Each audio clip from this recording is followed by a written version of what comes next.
Welcome to Fit After 40, a podcast where we share training and diet tips plus recipes and lifestyle advice for staying fit in the middle age and beyond. Tony, how you doing? Doing pretty good, Chris. How about yourself?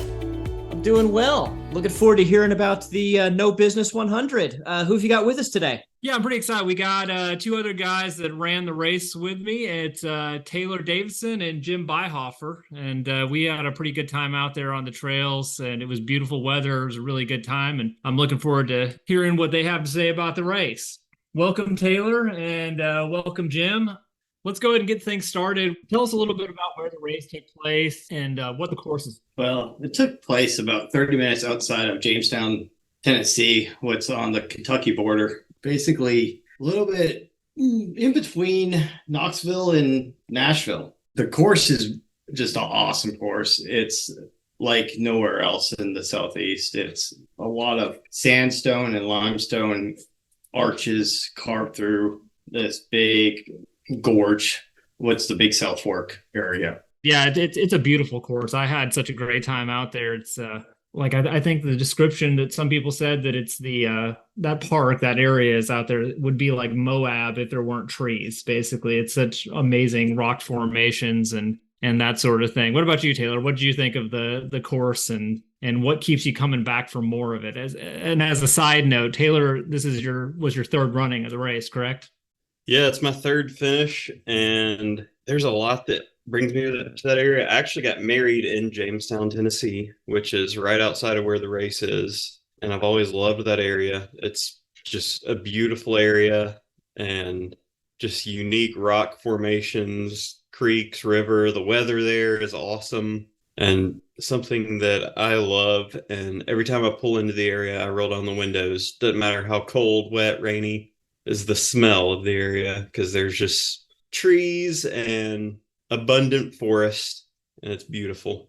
Yeah, I think it's one of the best state parks in the state of Tennessee. And of course, this race is, as a race advertised, of course, is in Kentucky and Tennessee because you're right on the state line there. And then I guess some of the things we might want to talk about a little bit too is on that course when we're going through there, when you get to the Kentucky section. I mean, one of my favorite parts was when you got to the Blue Heron section. And this year was a little bit different. It was a little bit more challenging, I guess, than it normally would be because of the little bit of extra we had to do at the end there. But do you guys have any thoughts about that area? I think that's just a phenomenal section of the race where you get to go run through the old mining area there, and you go through the cave and all that. I find that to be a lot of fun. Yeah, it is definitely.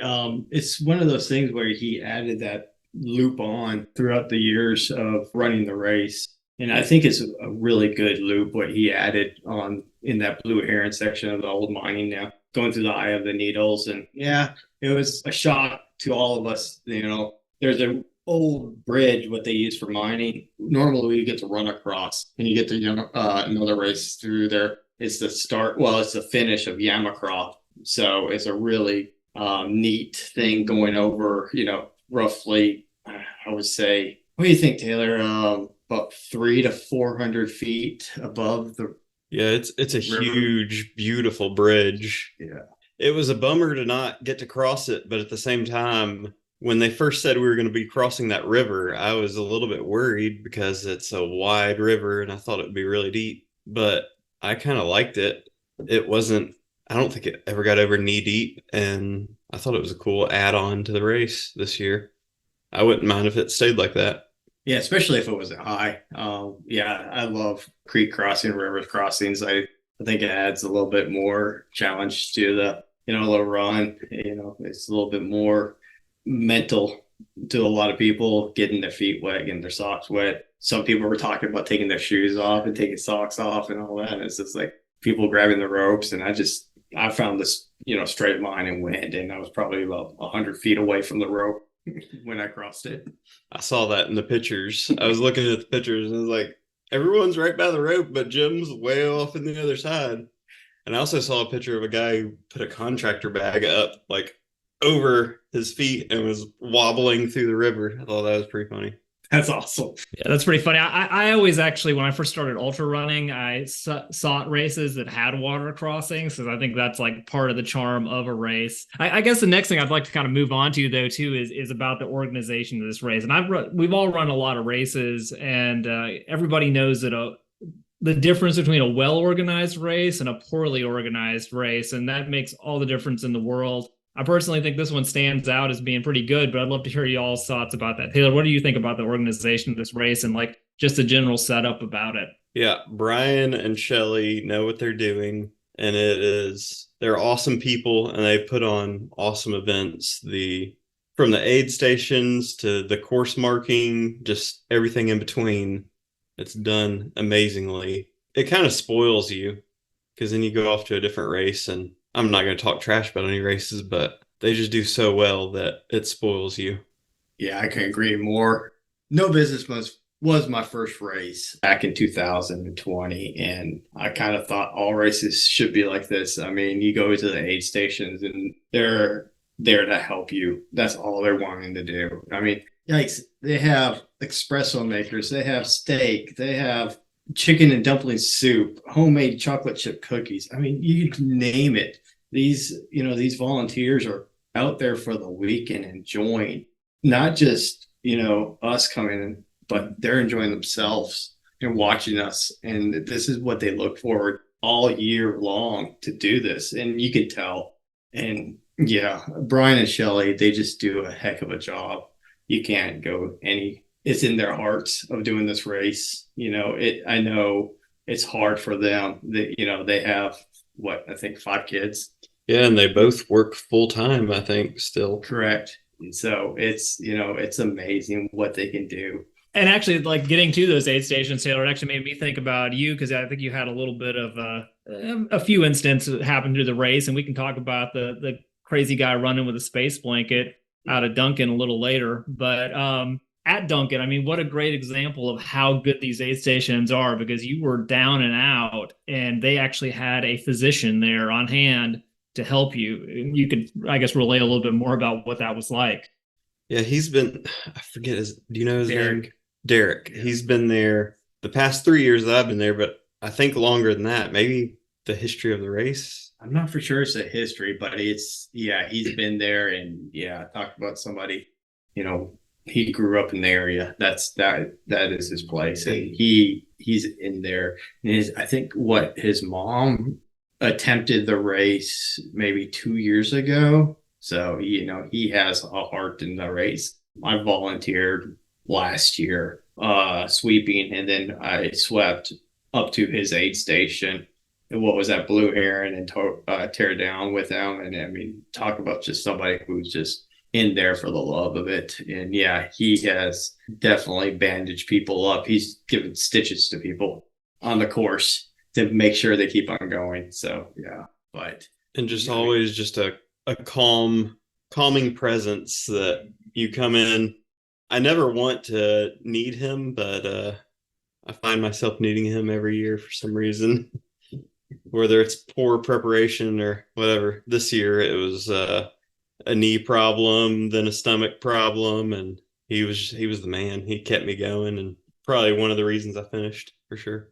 I think that's a really good thing about that race too, is it seems like, you go to some races and the race directors, they make things hard. I mean, obviously you're running a 100-mile race. It's going to be hard. There's no doubt about it. And we all know that No Business is a hard race. It's got plenty of climbing. It's got plenty of technical terrain and all those things.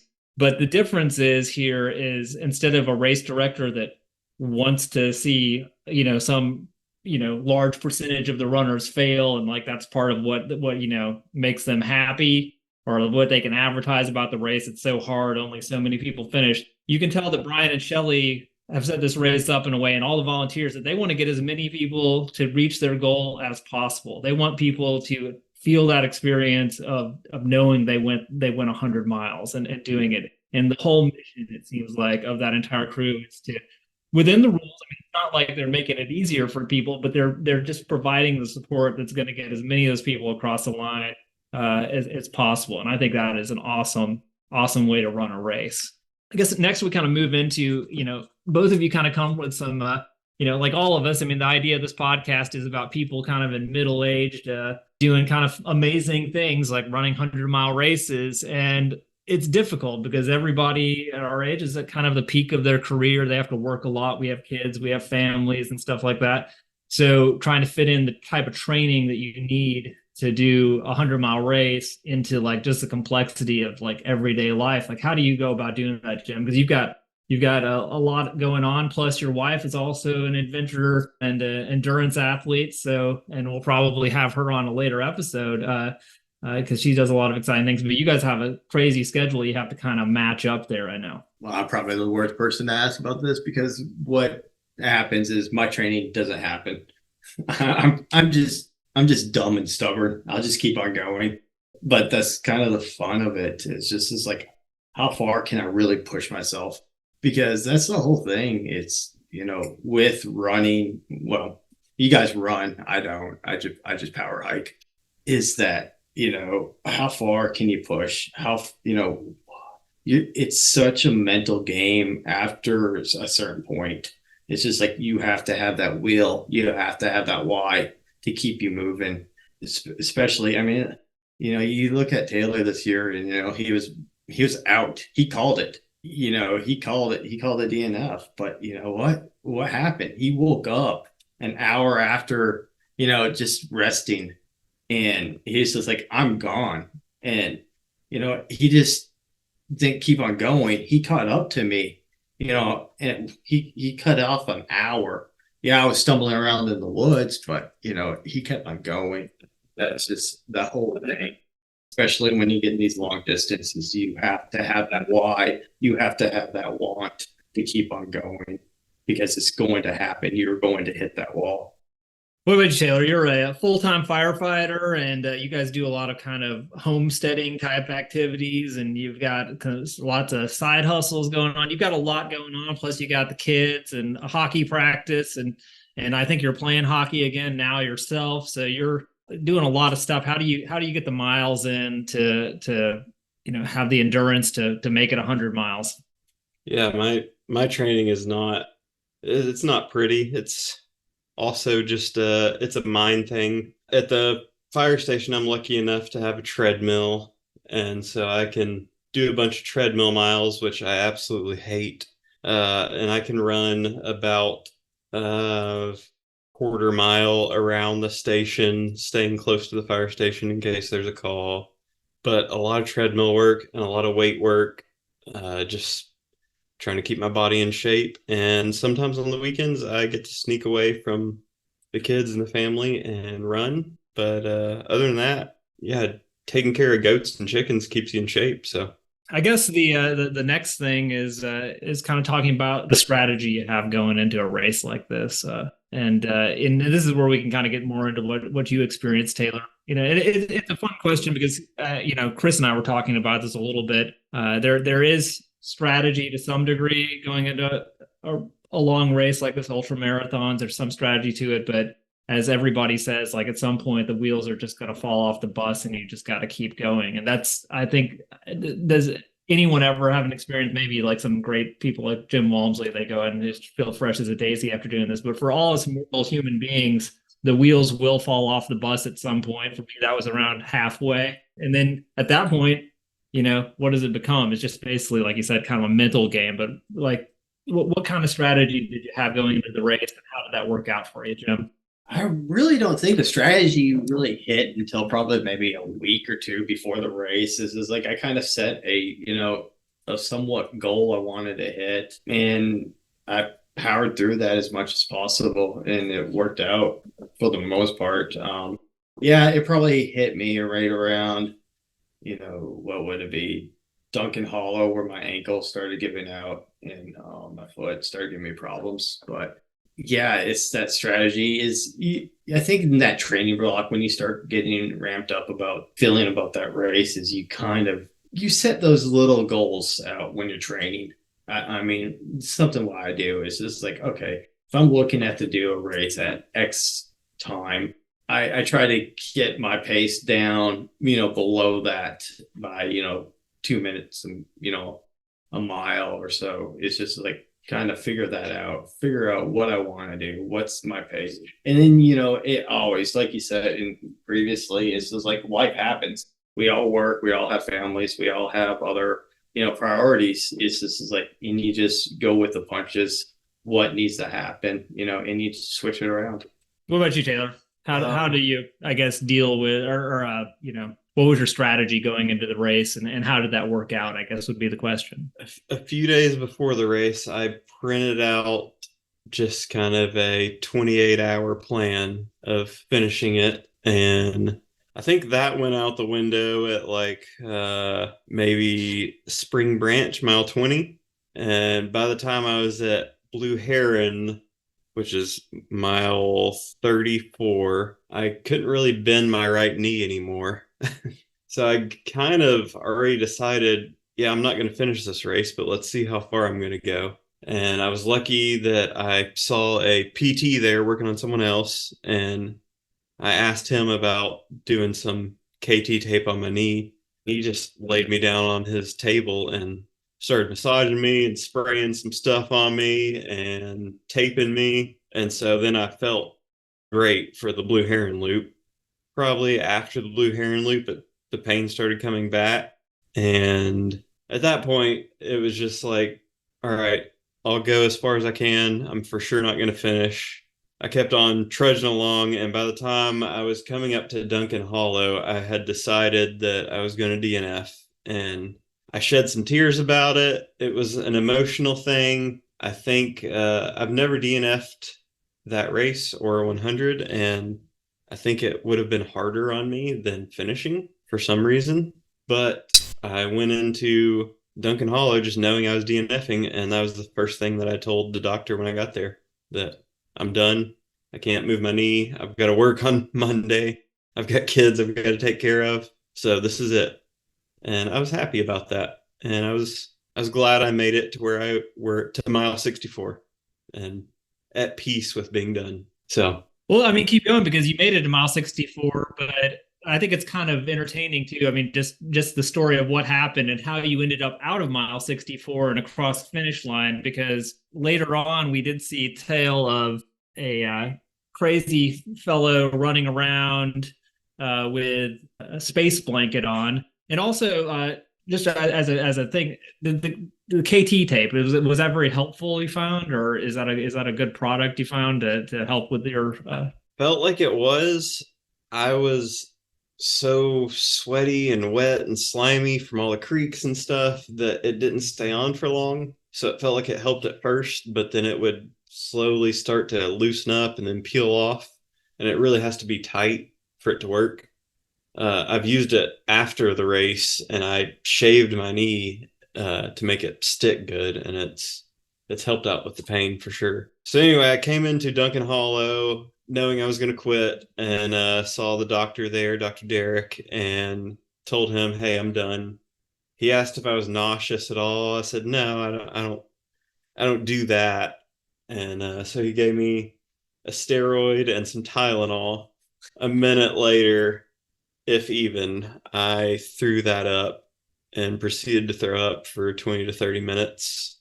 So apparently the nausea was there. Maybe he sensed it and I didn't. Then he gave me some nausea medicine. And once I was able to keep it down, he gave me another round of steroids and Tylenol. And then I passed out and I slept by the fire for what I would guess about an hour. It was the most glorious sleep ever.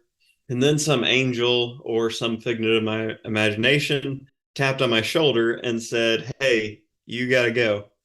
And I tried to explain to her in my haze, no, I've quit the race. I'm just waiting for y'all to give me a ride.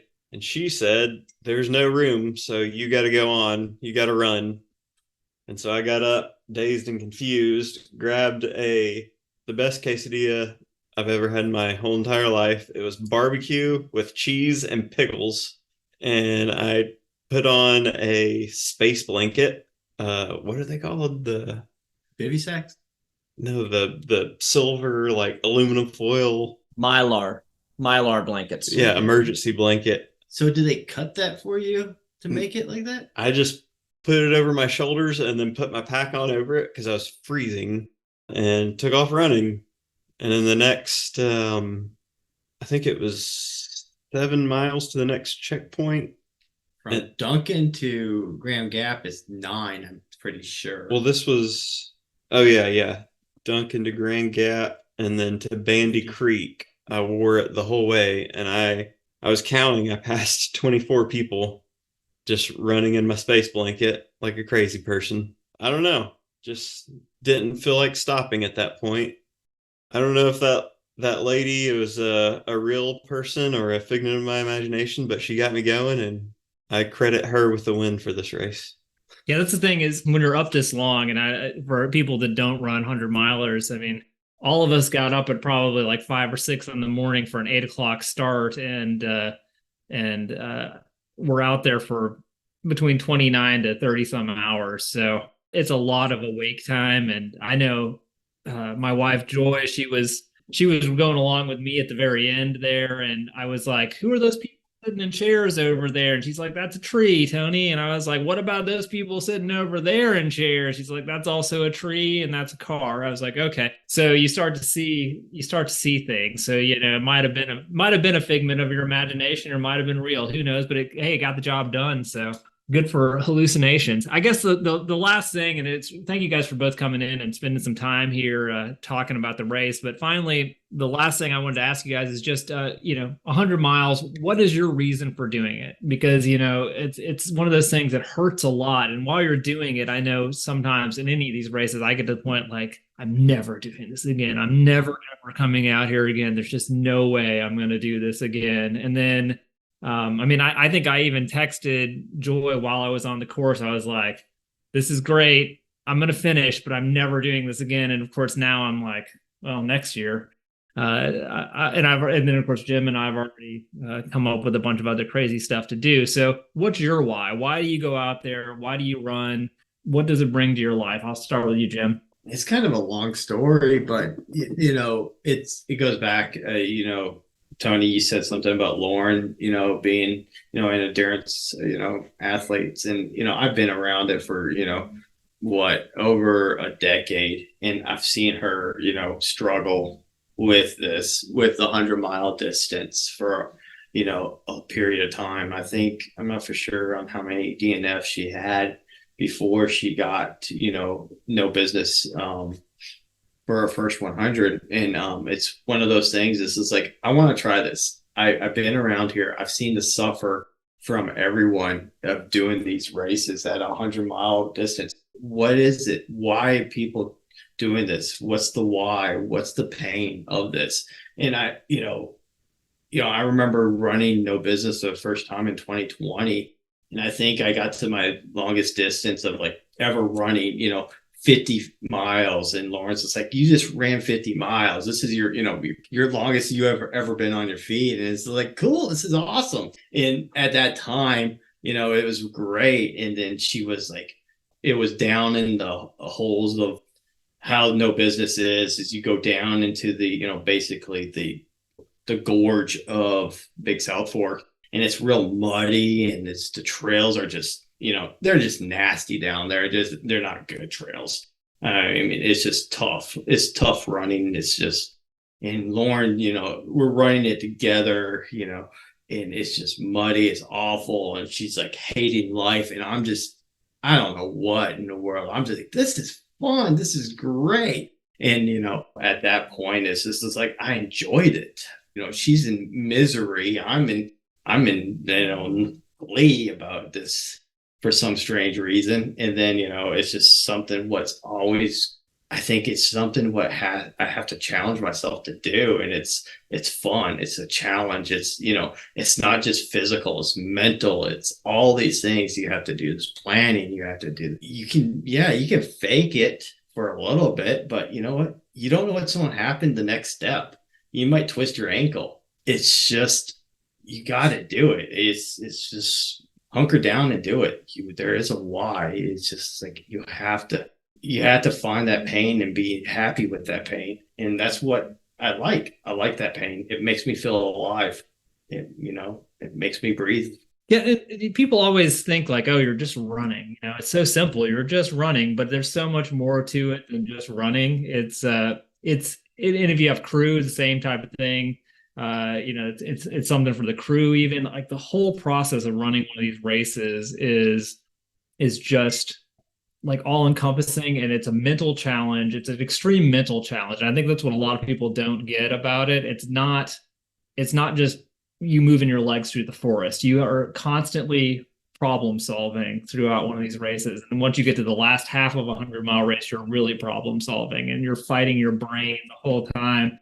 But then also, and this is just what I feel afterwards, when I get done with one of these long races, or just one of our long hikes or something like that, it just makes everything about life, my regular life, better, because I felt that pain. I felt what it is to be a human moving through the forest, as we probably should. I think, and Taylor, you might want to talk a little bit about this, because we share a favorite book called The Comfort Crisis. And it's all about the fact that people that live the lives that we all live now just don't know how to suffer, and they don't really feel life like we probably should as humans. And ultra running is an opportunity to do that. And Taylor, why don't you talk a little bit about that? Because I know that's a book that you like, and I think that that's probably where you also derive a lot of your kind of why. So what's your why?